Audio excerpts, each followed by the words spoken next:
Selamat pagi. Perkenalkan kami dari kelompok 1. Saya Benyamin Alexander Buimau. Saya Benedikta Wona. Dan saya Destriani Susanti Irawan. Pada kesempatan ini kami akan membahas materi tentang potensi dan permasalahan pembangunan lahan kering di Provinsi NTT dan kebutuhan teknologi. Pada poin yang pertama adalah saya akan membahas tentang kebutuhan teknologi pengelolaan hara pada lahan kering. Seperti yang kita ketahui adalah unsur hara itu adalah nutrisi yang dibutuhkan oleh tanaman untuk bertumbuh dan berkembang. Jadi di mana media tanaman yang baik itu adalah media yang bisa menyediakan unsur haranya secara lengkap dan mampu menyediakan unsur haranya dengan baik. Jadi apabila suatu tanaman itu tidak dapat menyediakan unsur hara yang baik, bisa dikatakan tanaman tersebut adalah termasuk tanah yang tidak subur. Jadi di sini ada beberapa unsur yang dibutuhkan oleh tanaman, seperti ada unsur karbon, ada unsur hidrogen, oksigen, nitrogen dan sebagainya. Dan unsur-unsur tersebut diperoleh tanaman dari 3 sumber, yaitu yang pertama itu adalah udara. Udara itu ada mengandung unsur CO2, oksigen, hidrogen, dan dalam bentuk gas H2O. Dan yang kedua itu adalah air yang terbentuk dari unsur H dan unsur O2. Dan yang terakhir adalah tanah. Lain halnya dengan 13 unsur yang tersedia sangat terbatas. Dan di sini kami akan membahas tentang faktor yang diperhatikan dalam menentukan kebutuhan hara pada tanaman. Yang pertama itu adalah tingkat kesuburan dan sifat-sifat tanah. Jadi tingkat kesuburan dan sifat-sifat tanah ini adalah seperti halnya bagaimana tanah itu bisa mengkondisikan kandungan mineralnya atau kandungan unsur haranya yang terkandung dalam tanah tersebut. Jadi yang kedua itu adalah tanaman yang akan ditanam. Jadi kita juga harus bisa memilih tanaman yang kita harus kita tanam. Jadi yang ketiga itu adalah tingkat hasil yang diharapkan. Pastinya kita mengharapkan tingkat kehasilan dari kebutuhan atau tanaman yang kita yang kita sudah olah atau pengelolaan tanaman tersebut. Yang berikut adalah di samping pemberian hara harus seimbang, pengelolaan hara sebaiknya dilakukan secara terpadu. Pengelolaan hara terpadu adalah penggunaan yang efisien dari semua jenis dan bentuk sumber-sumber unsur hara, baik organik maupun anorganik yang berasal dari pertanian maupun di luar lahan pertanian. Tujuannya adalah untuk mengelola suatu sistem pertanian secara produktif dan berkelanjutan dan dengan biaya yang terendah. Yang maksudnya adalah kita bisa menggunakan unsur haranya itu dengan baik. Dan berikutnya adalah tentang kebutuhan teknologi pengendalian erosi pada lahan kering. Jadi proses erosi itu adalah proses pemindahan sejumlah besar tanah dari suatu tempat ke tempat lain oleh media air atau angin.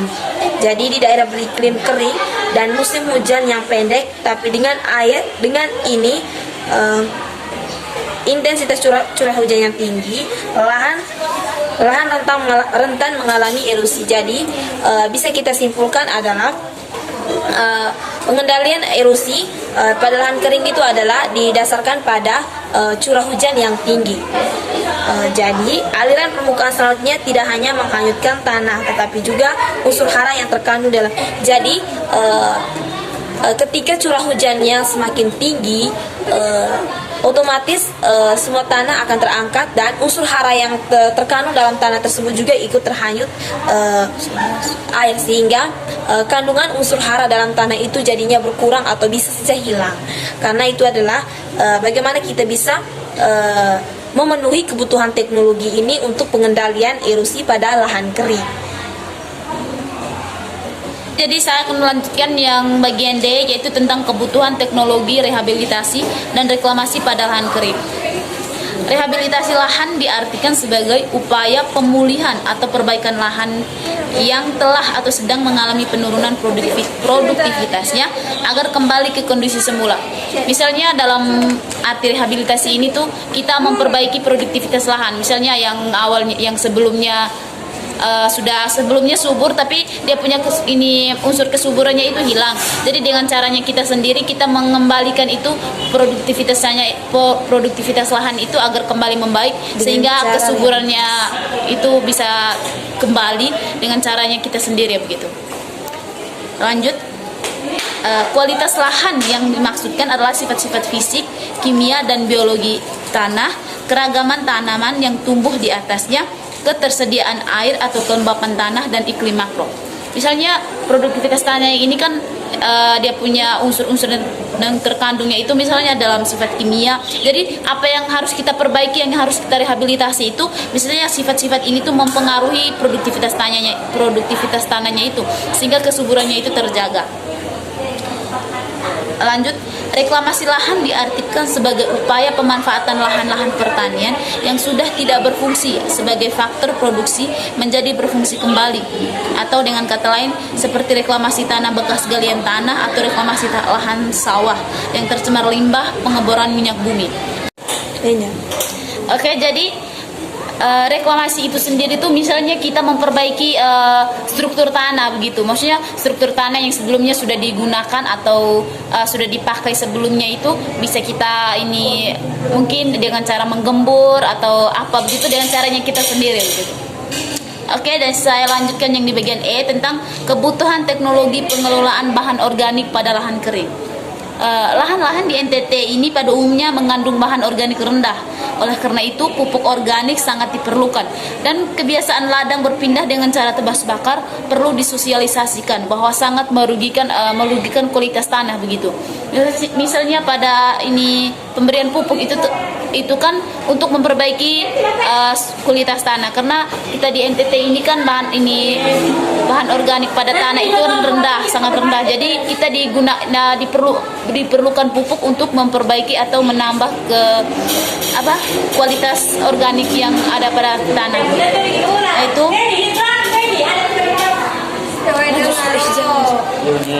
memori sedikit kecil baru. Itu yang berikut pada kebiasaan ladang berpindah atau dengan cara tebas bakar. Itu menurut kita itu mungkin kebiasaan yang salah tapi sering dilakukan oleh masyarakat setempat.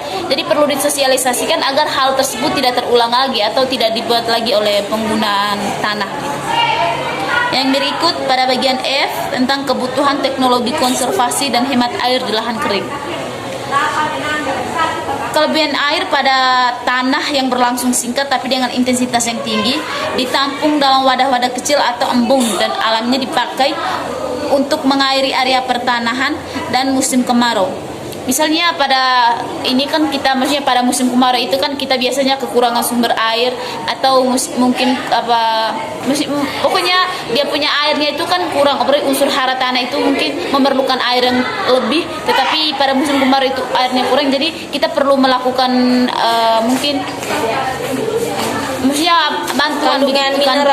bantuan untuk menghasilkan air tersendiri begitu. Kita lakukan dengan cara mungkin pada musim hujan kita lebih jeli lagi, mungkin kita menampung air pada kita membuat embun atau tampung wadah untuk penampungan air supaya pada musim kemarau nanti kan kita tidak lagi mencari kesusahan air begitu.